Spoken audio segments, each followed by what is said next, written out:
빌립보서 1장 9절에서 11절, 신약성경 318페이지. 내가 기도하노라 너희 사랑을 지식과 모든 총명으로 점점 더 풍성하게 하사 너희로 지극히 선한 것을 분별하며 또 진실하여 허물없이 그리스도의 날까지 이르고 예수 그리스도로 말미암아 의의 열매가 가득하여 하나님의 영광과 찬송이 되기를 원하노라. 아멘. 아멘. 자, 오늘 우리가 함께 읽은 이 말씀 통해서요, 사랑하는 나의 교회에게 세 번째 시간으로 우리 오늘 은혜를 같이 나누도록 하겠습니다. 오늘 또 오랜만에 예배에 오신 분들, 또 방문하신 가정도 또 자녀분들도 계신 것 같습니다.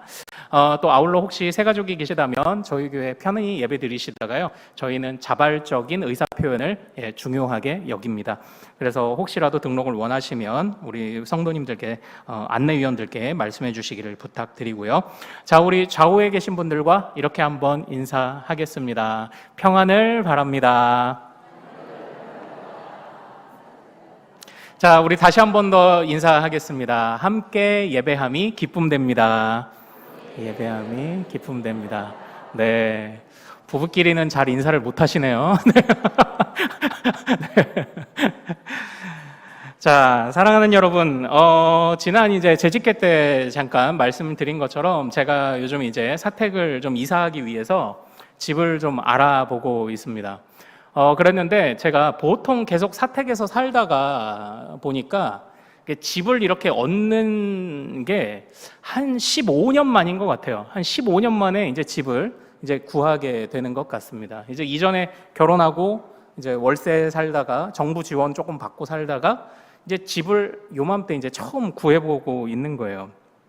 그런데요, 공부를 정말 많이 해야 되더라고요. 왜 그렇습니까? 요즘 워낙 전세 사기다 뭐다 해서 사건 사고가 너무 많아요. 그래서 유튜브를 보면은 전세 얻는 법, 월세 얻는 법 너무 어려워요. 저는 이번에 처음 이런 용어도 어떻게 보면 좀 처음 들은 것 같습니다. 여러분들 보통 이사를 하면 전입신고를 하시잖아요. 그럼 전입신고의 효력이 언제부터 발휘되는 줄 여러분들 아시죠? 언제부터 발휘되죠? 밤 12시부터 발휘가 되는 거예요. 그러니까 이 못된 생각 가지고 있는 집주인들이 전세 계약을 맺고 밤 12시가 되기 전에 딴 데 가서 대출을 확 받는 겁니다. 그리고 밤 12시부터 이 세입자의 대항력이 생기다 보니까, 이 대항력이라는 말도 이번에 이제 알게 됐던 거예요. 대항력이 생기니까 그때부터 아무리 뭐 나중에 가서 뭐 집이 경매로 넘어가도 받을 수 있는 게 없는 겁니다. 나보다 선순위, 근저당 설정이 되어 있어서 뭐 너무 어려워요. 뭐 나름 그러다 보니까 유튜브마다 이런 조항들을 꼭 넣으십시오 해서 반드시 알아야 할 7개 조항, 그래서 막 문구를 줍니다. 예전에 제가 월세집 처음 구할 때요, 이 월세 계약서 딱 한 장 썼거든요. 한 바닥. 그런데 이 조항들 요즘 다 넣다 보면은 한 3장쯤 들어갈 것 같아요. 요즘에는 계약서를 쓰면은. 워낙 못된 놈들이 많은 거죠. 못된 짓 하는 것들이 많으니까 이렇게 된 겁니다. 그래서 나름대로 나라에서도요, 안전장치와 법적 장치를 많이 만들었어요. 그래서 공인중개사가 이런 것도 서류 제시해라, 저런 것도 제시해라, 또 등기부등본도 계약 즉시, 계약하는 시점에 발행된 것을 확인해라. 아유, 너무 복잡해요. 그런데 이런 조항들이 하나하나, 그렇구나, 이런 거 챙기면 되는구나, 이거 하시면 안전합니다 하는데 다 챙기고 나니까 어떤 마음이 드는 줄 아세요? 안심이 될까요? 아니요, 불안해요. 또 뭐 있는 거 아닐까? 또 뭐 있는 건 아닐까? 어디 허점이 없나? 또 무슨 한 글자가 빌미가 돼가지고 또 내 재산 잃어버리는 거 아닌가? 이런 생각이 들면서 직구하는데 사실은 골머리를 좀 썩고 있어요. 사랑하는 여러분, 참 전세 사기에 제가 이제 예를 들었고, 아직 저는 안 당했습니다. 여러분들 안 당했습니다. 염려하지 마세요. 그냥 조금 신경이 쓰인다는 거예요. 자, 그런데 이전에는 염려하지 않던 것들을 요즘에 염려하게 되는 것들이 많은 것 같아요. 이전에 우리 이제 어르신들, 우리 부모님들 세대는 이제 사글세방에서 시작하잖아요. 그러면 그냥 집주인한테 가서 방 좀 하나 내주세요, 그냥 말로 이렇게 얘기하면 그냥 방 내주고 돈 주고 그러면 그냥 사는 거잖아요. 그런데 오늘날은 서로 간에 점점 이 믿음이 점점 사라지다 보니까 법이 강화된다는 건 이 사회의 신뢰와 믿음과 양심이 그만큼 사라진다는 것을 곧 반증하는, 보여주는 그런 모습이 아닐까요? 법이 점점 더 강화되고 있습니다. 챙겨야 할 게 많습니다. 어디 말장난 하나 들어가는 걸 신경 써야 합니다. 이처럼 이 세상에 사람 간의 신뢰와 믿음, 양심이 사라지고 있는 그런 세상이 되는 것 같습니다. 사랑하는 여러분, 우리 이전에도 몇 번 소개해드렸던 C.S. 루이스라는 우리 그 학자가, 기독교 변증학자가 그런 이야기를 한 적이 있어요. 우리 안에 양심이 있다는 것, 그러니까 누가 가르쳐주지 않았는데 양심이 있다, 또는 이것은 좋은 거야, 저것은 나쁜 거야 라는 선악의 개념이 완전하지 않아도 어렴풋이 있다는 것이 하나님이 우리에게 그런 마음을 주신 증거 아니겠냐, 이렇게 변증을 하는 이야기를 순전한 기독교라는 책에서 그런 이야기를 시작을 합니다.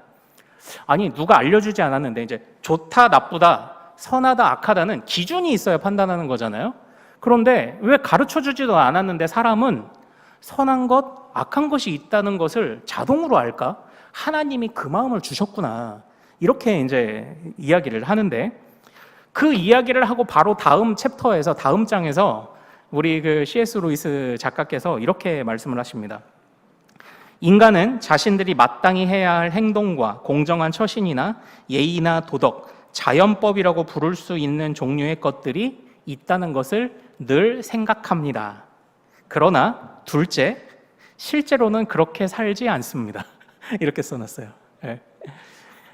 이거 생각해보면 그렇습니다. 사람들 중에 양심을 말하지 않는 사람은 없어요. 양심이 없어 보이는 사람도 네 양심도 없는 것 그러면 화내요. 사람은 다 자기가 양심이 있다고 생각을 합니다. 물론 나름대로 우리 안에 이런 양심이 좀 빛을 발하는 순간들도 왜 없겠어요. 또 우리나라가 또 특별히 좀 양심적인 부분들이 좀 있죠. 어떤 거 여러분들 생각나세요? 우리나라 사람들 그래도 이것만큼은 양심적이다, 뭐가 있나요? 제가 생각할 때는요, 남의 집 택배를 건드리지 않아요. 그냥 택배 아저씨한테 문 앞에 놓고 가세요, 그래도 안 건드려. 우리나라는 암묵적인 이런 나름의 양심이 빛을 발할 때가 있지만, 그러나 이제 깊이 들어가서 이 세상에 있는 것들을 돋보기로 이렇게 보다 보면 양심 없죠. 그러니까 법이 강화되는 거예요. 양심이 없으니까. 아는데, 몰라서 아니에요. 아는데 안 살아요. 그렇게 안 사는 겁니다.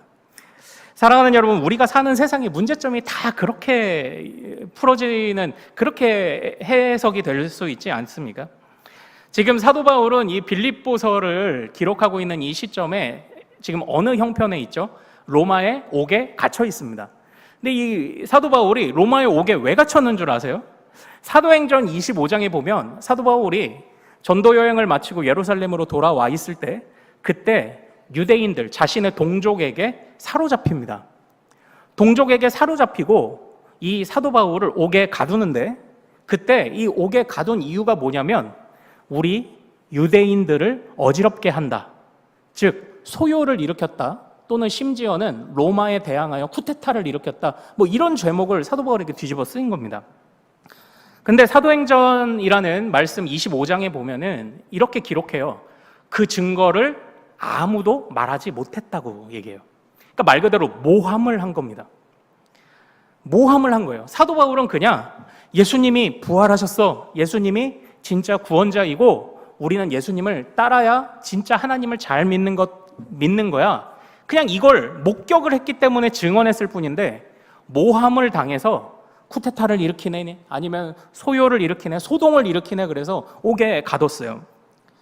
근데 이런 상황 속에 그를 재판하는 로마의 총독 베스도라는 사람이 등장합니다.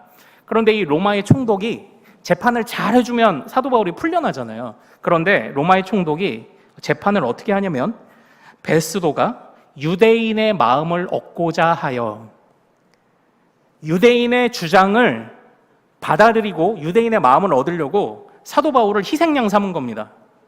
그래서 이곳에서는 이 지금 유대 땅, 이곳 이스라엘, 즉 이곳의 총독인 베스도에게 내가 온전한 그리고 아주 정확한 재판을 받을 수 없다고 판단한 사도 바울이, 그래서 로마에 있는 말하자면 대법원 가이사, 즉 카이사르에게 상소를 하게 됩니다.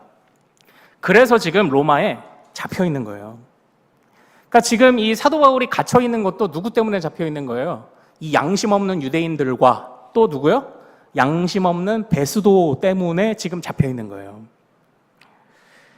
그런데 이런 상황 속에 대부분 우리가 이런 상황을 처하면 우리는 보통 만약에 기도도 물론 못할 수도 있습니다.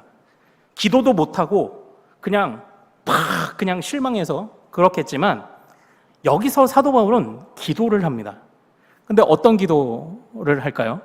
여러분들은 이런 상황을 겪으면 지금 양심 없는 것들 때문에 억울함이 여러분들에게 덮쳐서 헤어나올 수 없게 죽음을 앞두고 있게 만들었어요.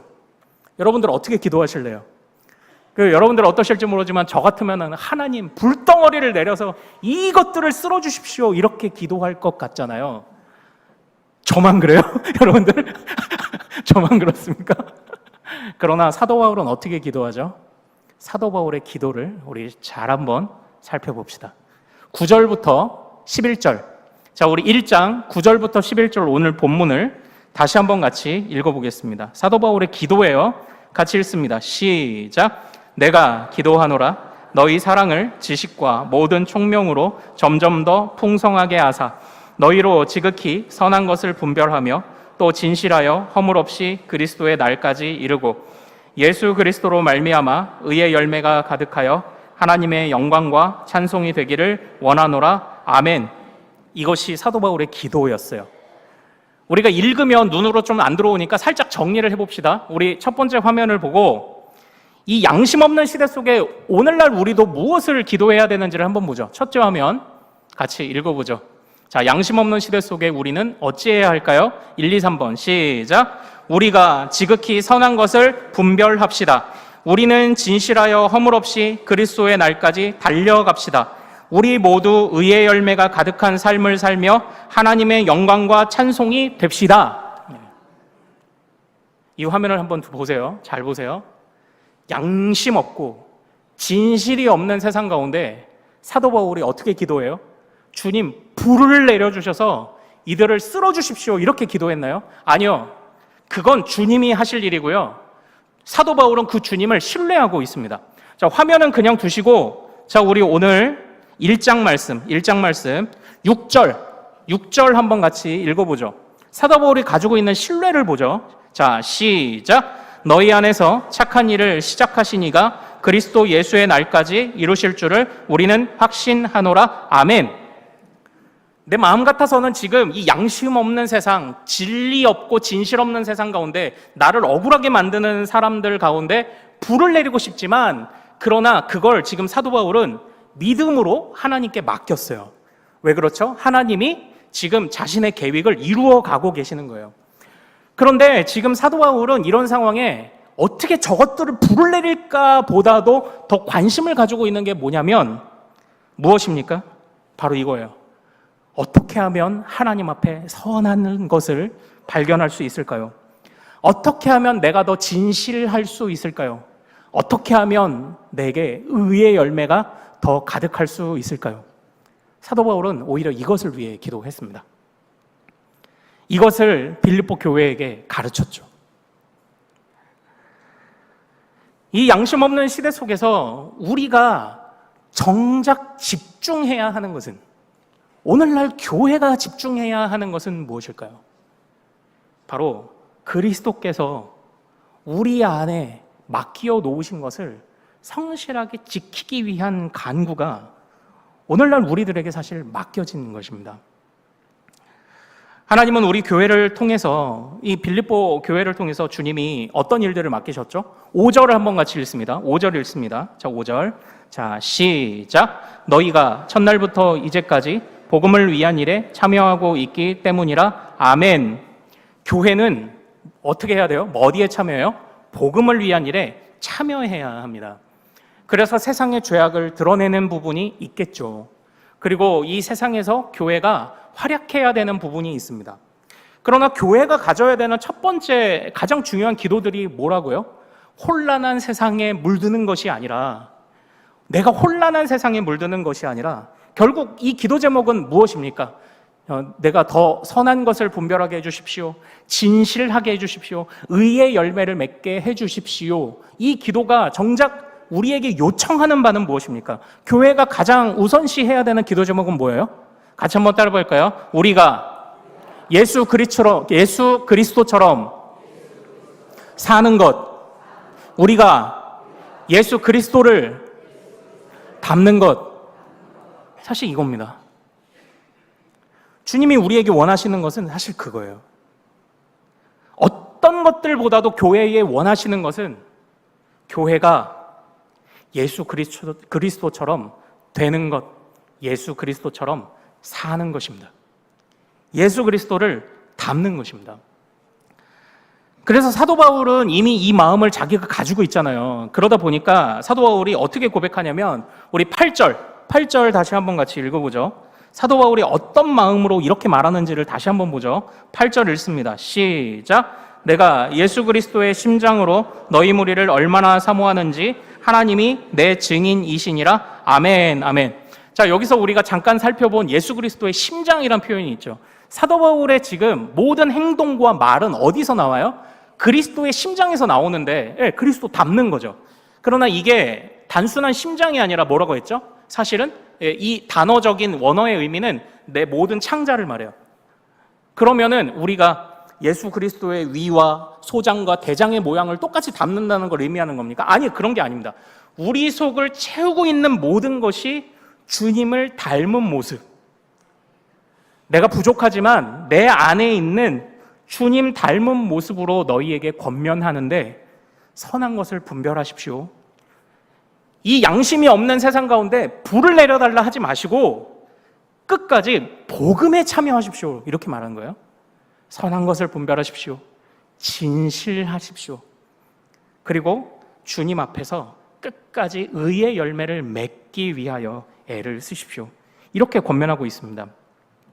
그러니까 예수 그리스도처럼 되고 예수 그리스도처럼 닮고 예수 그리스도처럼 사는 것이 교회의 본질이라고 말하고 있는 건 아닙니까? 사랑하는 여러분, 여기에서 이 8절에서 예수 그리스도의 심장을 우리 종교개혁가 칼빈 선생님은 이것을 어떻게 묘사했냐면요.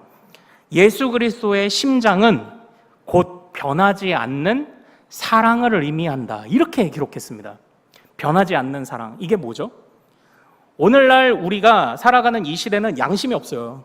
물론 양심 같은 게 발휘되는 때도 있죠. 언제 발휘된다고요? 남의 집 택배 안 가져가는 정도는 그래도 우리가 하는 것 같아요. 하지만 우리 동네만 안 그렇지 다른 동네는 택배 많이 가져간대요. 물론 그러나 그것 외에도 우리가 이 시대를 살아갈 때 사랑이라는 것이 없지 않아요. 사랑이라는 것 얘기를 하면 모든 사람이 대충 어떤 의미인지도 알아요. 그리고 대충 어떻게 해야 되는지도 압니다. 그러나 이 세상이란 표현보다 우리 칼빈 선생님은 그리스도 밖에 있는 자들이란 표현을 쓰십니다. 그리스도 밖에 있는 자들의 모습의 주요한 특징이 뭐냐면 그리스도의 심장으로 살지 않고 육적인 마음으로 산다는 거예요. 육적인 마음. 이게 뭡니까? 육적인 마음에서 나오는 육적인 사랑이 뭐죠? 이게 사랑이 시시각각 바뀌는 거예요. 내 입맛에 따라 바뀌는 겁니다. 나에게 득이 되면 사랑하지만 그렇지 않으면 사랑하지 않습니다. 심지어는 어디까지 그러냐? 우리는 인류 최초의 아담과 하와가 하나님께 지음받고 그 둘이 만났을 때 서로 한눈에 반하며 죽고 못 살고 하나님이 나에게 주신 짝이라는 것을 알아챘죠. 그래서 너는 내 살 중에 살이요 뼈 중에 뼈요라는 고백을 우리가 알고 있습니다. 그러나 이 아담이 하나님 앞에 범죄한 이후에 죄성을 가지게 된 인간이 하나님과 동행하던 것을 즐거워하던 걸 이제는 어떻게 됐죠? 하나님을 피하는 사람이 됐고 하나님이 묻습니다. 너 왜 그랬냐? 그랬더니 그토록 죽고 못 살던 아내 핑계를 대죠. 뭐라고 핑계대죠? 하나님이 나에게 주신 여자 때문에 이렇게 말해요. 저 여자 때문에 내가 이렇게 됐습니다. 사랑이 변했습니다. 사랑이 제멋대로입니다. 뿐만 아니라 내 아내 핑계를 댄 것뿐만 아니라 하나님이 애초부터 안 주셨으면 됐잖아요. 처음에는 감사하다고 하더니 사람이 이렇게 변해가는 겁니다. 감사가 변해요. 사랑이 변해요. 그것이 이 그리스도 밖에 있는 자들의 모습이라고 말합니다. 그러나 예수 그리스도께서는 변하시지 않았대요. 고난이 왔는데도 사랑하셨어요. 아버지를 사랑하시고 아버지의 뜻 안에 있는 우리를 사랑하셔서 고난이 와도 사랑하시되 어떻게 사랑하세요? 끝까지 사랑하셨어요. 우리를 품으셨어요. 아버지의 계획을 따라 끝까지 우리를 그리스도 예수 닮게 하시려는 계획을 끝까지 이루어 가셨습니다. 변하지 않으셨어요. 그래서 사도 바울은 그것을 깨달은 뒤로 이 교회를 향해서 그것을 권면합니다. 지금 우리는 이 고난, 사실 이 그리스도인들이 받는 모든 박해와 고난, 이것도 이 양심 없는 자들 때문에 대부분 정치적 목적에서 이제 박해를 받는 상황이 되겠죠. 대부분 그렇습니다. 대부분 그런 상황이 됩니다. 그러나 당신에게 고난이 왔습니까? 하지만 당신의 하나님을 향한 사랑이 변하지 않게 하십시오. 양심 없는 자들 때문에 눌리고 있습니까? 그렇다고 해서 당신이 무너지지는 마십시오. 그러니까 우리가 어려운 일을 겪거나 양심 없는 것들을 우리 공격하거나 이러면요, 에라 모르겠다고 내가 망가져요. 에라 모르겠다고 내가 망가진다고요. 그러나 사도 바울은 끝까지 권면합니다. 그러니까 이미 빌립보 교회가 그 일을 하고 있습니다. 사도 바울이 옥에 갇혔지만 우리 빌립보 교회는 끝까지 복음에 그 참여하면서 변치 않는 하나님을 향한 사랑과, 그리고 아마 고린도 교회였으면 사도 바울을 포기했을지도 몰라요. 왜 그렇죠? 사도 바울이 옥에 갇히니까 사도 바울은 능력이 없나 봐. 하나님의 진짜 백성이 아닌가 봐. 야, 저 사람 망한 거 보니까 교회 다녀도 소용없네. 사도 바울이 들었던 얘기와 오늘날 우리가 듣는 이야기하고 뭐가 다르죠? 그러나 사도 바울은 그런 이야기들에 휩싸이지 않습니다. 변함없는 사랑, 그리스도의 심장으로 주님을 그리고 교회를 변함없이 사랑해야 한다고 말합니다. 그리고 그 속에서 주님이 교회에게 마땅히 기도하게 하시는 참으로 선한 것을 분별하십시오. 진실하십시오. 그리고 의의 열매를 맺으십시오. 이 권면을 오히려 더 높은, 더 깊은 기도 제목으로 우리에게 가르쳐주고 있습니다. 그러니까 사실 이 모든 것이 뭐예요? 그러니까 기독교가요, 죽어서 천국 가고 끝나는 그런 종교가 아니라는 겁니다. 이것은 지금 사도 바울이 바라보고 있는 비전입니다. 기독교는 예수 닮는 사람들을, 지금 주님의 은혜로 예수 닮는 사람들이 이 세상에 점점 더 퍼져가도록 우리가 그것을 위해 사역하는 게 복음의 사역이죠. 구원이라는 것은요, 예수 닮는 거예요. 내가 하나님의 형상이 진짜 되는 겁니다. 예수처럼 사는 겁니다. 이런 사람들이 모여 있으면요, 아마 계약서 안 써도 될 거예요. 양심이 어쩌고 저쩌고 안 해도 될 겁니다. 사도 바울은 그것을 바라본 것 아닐까요? 남들이 보지 못하는 그것을 바라본 게 아닐까요? 남들이 보지 못하는 것을 바라보는 걸 뭐라고 하죠? 비전이라고 합니다. 사도 바울은 그 비전을 본 것 아닐까요? 주님이 지금도 온전히 왕이 되셔서 빌립보 교회의 성도들을 보면서 실망하지 않고 복음에 참여하는 자들이 있구나. 빌립보 교회 성도들은 사도 바울을 보면서 무엇을 느끼죠? 야, 옥에 갇혀도 기쁘다고 말하는 사람이 있구나. 주님 때문에 기쁘다고 말하는 사람이 있구나. 양심 없는 세상 가운데 그래도 마지막 양심으로 살고자 하는 자들이 있구나. 이 혼란한 세상 가운데 그래도 진실하려는 사람이 있구나. 기쁘게 손해보려는 사람이 있구나. 그것을 지금 서로가, 빌립보 교회는 사도 바울에게, 사도 바울은 빌립보 교회에게 그 모습을 보면서 정말 감사하고 있는 것 아닙니까? 정말 이것이 기독교가 이 세상을 바꾸어가는 과정 아닐까요? 이것이 정말? 그렇지 않습니까? 그러니까 물론 오늘은 내가 살기도 힘들어 죽겠는데 무슨 세상의 변화를, 오늘날도 교회에서 세상의 변화를 말하면 부담스러워 하신대요. 그러나 이 세상의 변화라는 것이요, 이것이 굉장히 주님의 은혜 안에서 이것은 실제적으로 일어날 수 있으며 굉장히 자연스럽게 연결되는 부분들이, 이것은 연결되는 상황들이 분명히 펼쳐지게 됩니다. 우리가 해야 할 것은 뭐라고요? 선한 것을, 진실한 것을, 그리고 오직 하나님 앞에 의의 열매를 맺는 그것. 하나님이 그걸 사용하시는 거죠. 끝까지 그리스도 예수의 날까지 주님이 이루시는 거죠. 믿음을 가지고 주님과 떨어지지 않기 위한 거룩한 몸부림들, 그것들이 오늘날 교회에게 필요하다는 겁니다. 교회가 잘 된다는 건 뭘까요? 교회가 잘 되어 간다는 건 뭘까요? 이래나 저래나 우리는 그들만의 리그가 돼버리면, 쟤네들은 그냥 쟤네만 좋고 끝나, 그러면 사실은 교회는 영향력이 없습니다. 그런데 우리는 여기에서 이 사도 바울이 우리에게 알려준 권면 가운데서 우리 이제 진실이라는 것은 조금 살펴봤죠. 원어적인 의미에선 햇빛이 비추다. 주여 우리에게 햇빛을 비춰주소서, 진실하게 하소서. 그리스도의 날까지, 그리스도의 날은 무엇입니까? 예수님이 말씀하신 내가 다시 오겠다, 다시 오셔서 마지막 심판을 이루시겠다 하신 그 날까지 견고하게 주여 내가 빛의 자녀로 살게 하소서, 이런 거 아닙니까? 근데 오늘 제가 조금 중요하게 살펴보려고 하는 것은요, 바로 이 세 번째 기도 제목인 의의 열매예요. 이 의의 열매를 좀 살펴보면 오늘 우리가 이 시대 가운데 마땅히 이 기도를 해야 하는 것이 어떻게 실제적으로 나타날 수 있는지가 조금 더 보일 거예요. 의의 열매를 맺는다. 이제 성경 안에서는 이 사도 바울이 의라는 표현을 쓰는데, 사실은 로마서에서 말하는 의, 그리고 갈라디아서에서 말하는 의, 조금씩 의미가 좀 다른 양상으로 나타납니다. 그래서 문맥을 잘 봐야 돼요. 그럼 빌립보서에서 사도 바울이 말하는, 권면하는 의의 열매가 뭐냐라고 할 때, 이 빌립보서 안에서 의라는 개념을 찾아봐야 되거든요. 근데 그게 3장에 가면 나와요. 3장 6절로 가서 한번 같이 읽어보죠. 이 의의 열매의 의미들을 우리가 밝혀가 보자고요.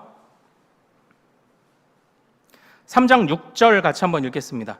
자, 시작. 열심으로는 교회를 박해하고 율법의 의로는 흠이 없는 자라. 아멘.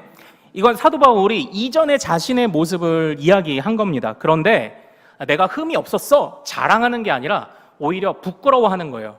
내가 예전에 유대인 중에서도 아주 엄격한 바리새파에 소속된 사람으로 하나님의 말씀, 법이라고 하는 율법 나처럼 지킨 사람 없었고, 그리고 사람들도 저 바울은, 옛날 이제 유대식 이름 사울은 정말 흠없는 사람이야 라는 그런 평가를 받았다는 거예요.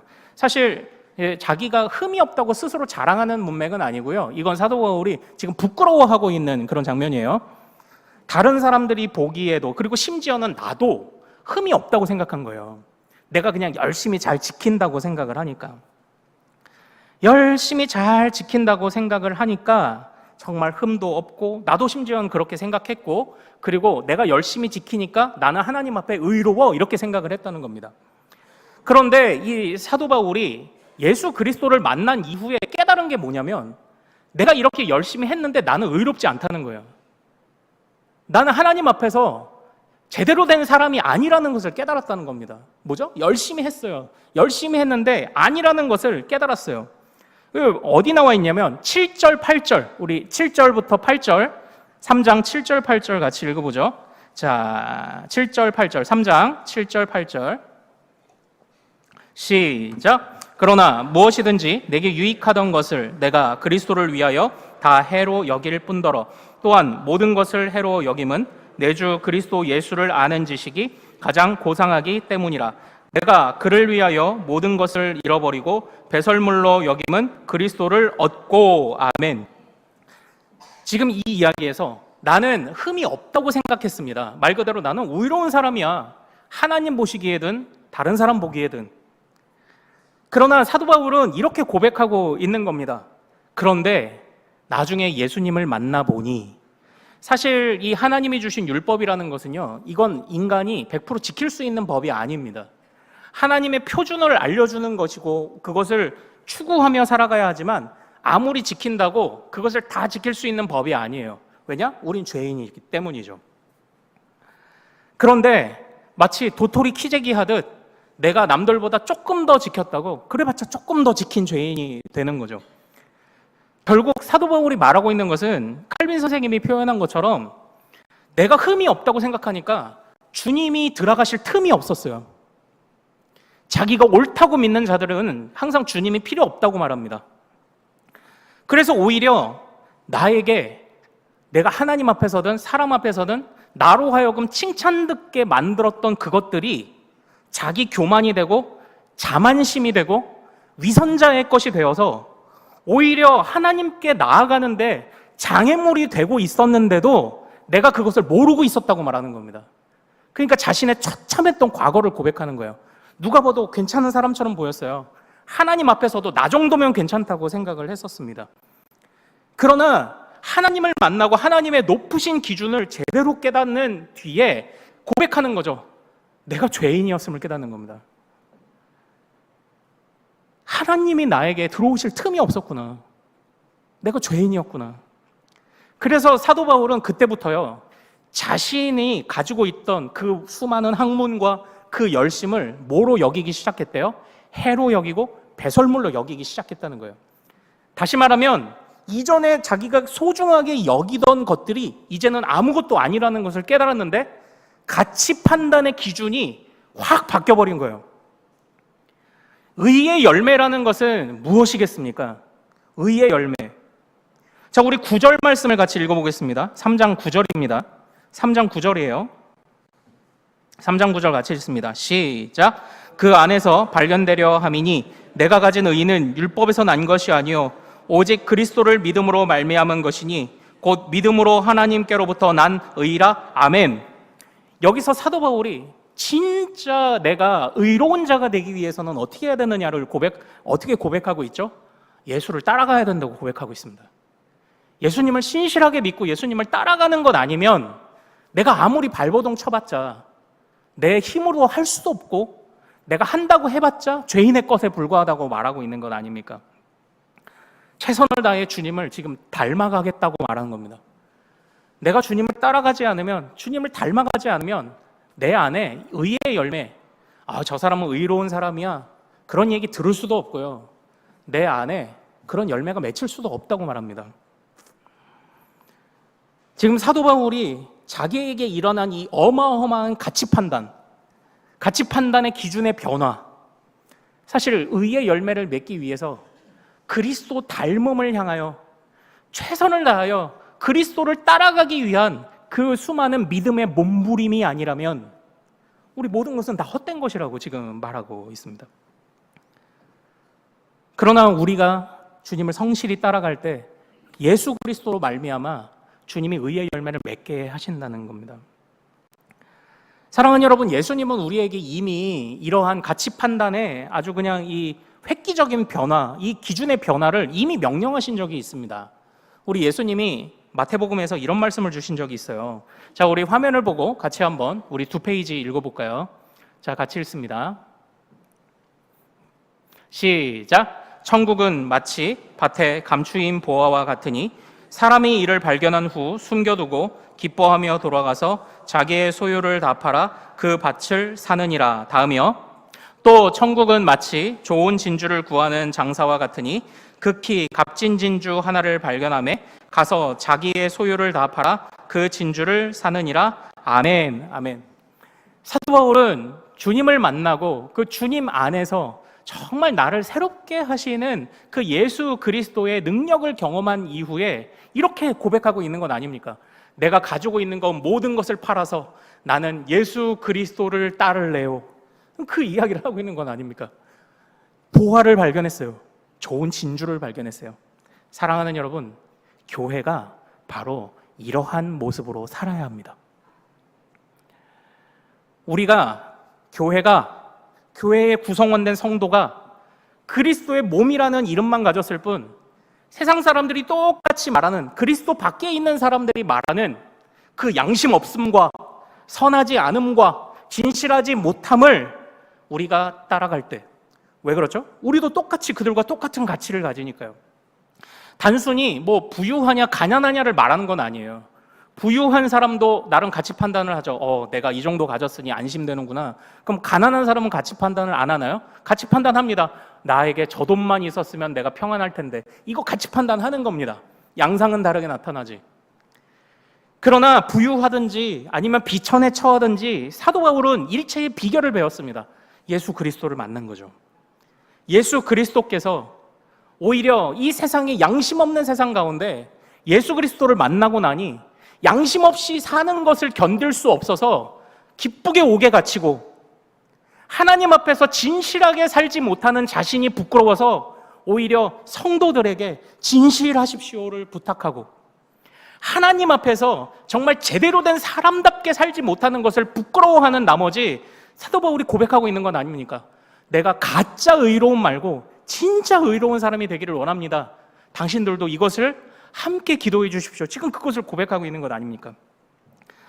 사도 바울이 정말 잘 사는 것 아닙니까?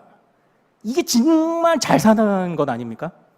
정말 인간답게 사는 것 아닙니까? 제대로 사는 것 아닙니까?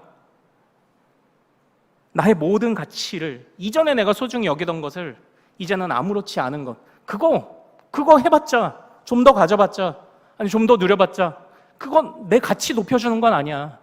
그거 가지고 내가 좀 더 나은 사람이 되는 것도 아니야. 사랑하는 여러분, 어느 날 우리에게도 이런 고민이 찾아올 때가 있죠. 나는 누굴까? 나는 왜 사는 걸까? 어떻게 살아야 하나? 제대로 조금 자신을 성찰하며 사는 사람에게는 이런 질문이 반드시 오게 되어 있습니다. 그러나 아무리 모든 것을 따라가도, 남들 이루는 만큼 이뤄도, 그렇다고 우리 모두가 가난해지다 뭐다 그러는 건 아닙니다.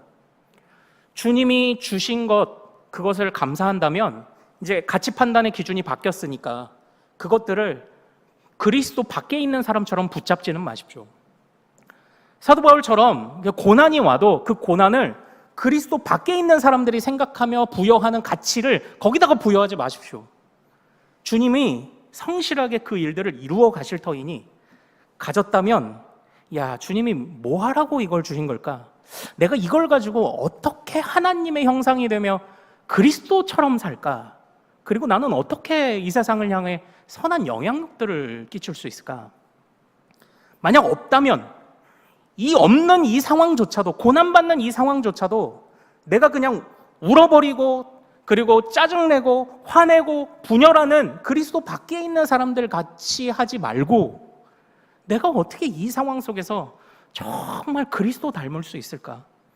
그것을 통해, 나를 통해, 우리를 통해 역사하시는 하나님을 따라 내가 어떻게 이 세상이 하나님의 진리로, 선한 것으로, 그리고 하나님의 의로움으로 가득 찬 세상이 되기 위하여 내가 어떻게 주님 앞에 나의 이 상황들을 드릴 수 있을까? 사도 바울이 지금 그것을 고민하고 있는 것 아닙니까? 그리고 그것을 지금 빌립보 교회에게 맡기고 있는 것 아닙니까? 교회가 잘 되어간다는 것이 무엇일까요? 지난주 마지막에 제가 드렸던 말씀 기억하세요? 겁없이 담대하게 복음에 참여하는 겁니다. 그 삶을 사는 겁니다. 그리고 사람들은 놀라게 되어 있습니다. 우리랑 똑같은 줄 아는데, 아니 이 상황에서 웃음이 나와? 웃음 나는 사람을 보고 그리스도 밖에 있는 사람들은 놀라며 묻습니다. 당신의 기쁨의 이유는 무엇입니까? 다 잃었지만 당신의 기쁨의 이유는 무엇입니까? 많이 가졌어요. 그런데 그리스도 밖에 있는 자들은 그것이 힘이 됩니다. 권력이 됩니다. 그런데 가치 판단의 기준이 바뀐 하나님의 사람들을 보고, 당신은 어떻게 그렇게 검소하며 어떻게 그렇게 정직하시죠? 어떻게 그렇게 겸손하시죠? 사람들은 주목하게 되어 있어요. 주님이 그 일들을 이루어 가실 거예요. 우리에게 중요한 것은요, 궁극적으로 세상을 변화시키는 일에 참여해야 하지만 그 시작은 교회가 교회다움을 회복하는 데에 있어요. 교회가 담대히 복음에 참여하는 데 있습니다. 더 선한 것이 무엇이지? 더 선한 것이 무엇인지 분별하라는 게 뭐죠? 복습하겠습니다. 더 선한 것이, 더 나은 것이 있는지, 지극히 선한 것은 더 나은 것을 발견하고 시험하고 또 뭐예요? 증명하고 또 불순물을 점점 제거하는 계속되는 믿음의 씨름. 지극히 선한 것을 분별하십시오. 진실하십시오. 양심 없는 세상 가운데 진실한 당신이 빛입니다. 이 세상에 빛을 비추십시오. 주님의 빛 아래에서 당신이 사셔야 합니다. 그리고 마지막 우리에게 사도 바울이 무엇을 권면하고 있습니까? 정말 그리스도 닮아가십시오. 그래서 주님이 주시는 의의 열매를 맺으십시오. 지금 그것을 우리에게 부탁하고 있는 것, 이것이 오늘날 우리 교회가 마땅히 살아야 할 모습이겠죠. 사랑하는 여러분, 우리 교회도 이러한 모습 온전히 회복할 수 있기를 소망합니다. 양심을 알죠. 선한 것을 알아야 합니다. 지식과 총명이 넘쳐야 합니다. 그리고 살아냅시다. 넘어질 때 그리스도를 의지하며 그리스도 닮게 하시는 주님의 도우심을 따라 우리가 이것을 살아내는 큰숲의 모든 가족들, 정말 교회되는, 참된 교회되는 우리 교회가 될 수 있기를 원합니다. 복음에 참여하는 거룩한 일꾼들을 축복합니다. 자, 우리 같이 찬양합시다. 찬양하고 또 기도하며 하나님 앞에 다짐합시다. 우리에겐 소원이 하나 있네. 주님 다시 오실 그날까지. 자, 우리 이 찬양 같이 부르며 우리 마음 하나님 앞에 올려드립시다. 우리에겐 소원이 하나 있네. 주님 다시 오실 그날까지 우리 가슴에 새긴 주의 십자가 사랑 나의 교회를 사랑케 하네. 주의 교회를 향한 우리 마음 희생과 포기와 가난과 고난 하물며 죽음조차 우릴 막을 수 없네. 우리 교회는 이 땅의 희망. 교회를 교회되게 예배를 예배되게 우릴 사용하소서. 진정한 부흥의 날 오늘 임하도록 우릴 성령 안에 예배하리라. 성령 안에 예배하리라. 자유의 마음으로 사랑으로 사역하리라.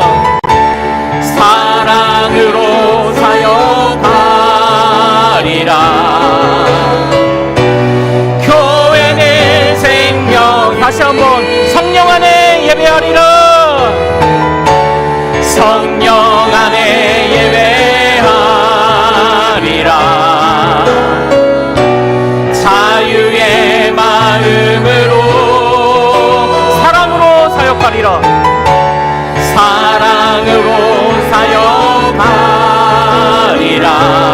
교회는 생명이니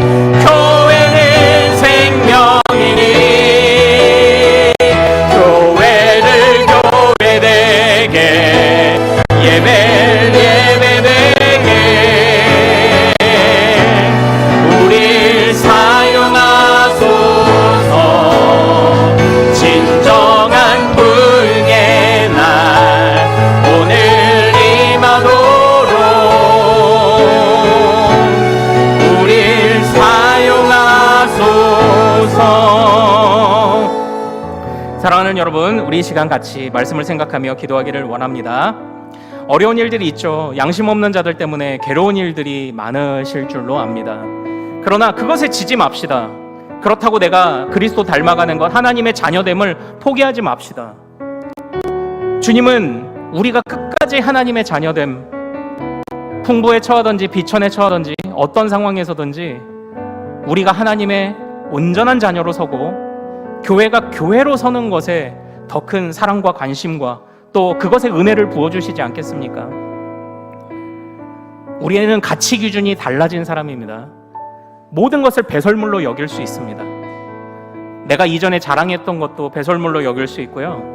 내가 힘들어하던 그런 이유들도 배설물로 여길 수 있습니다.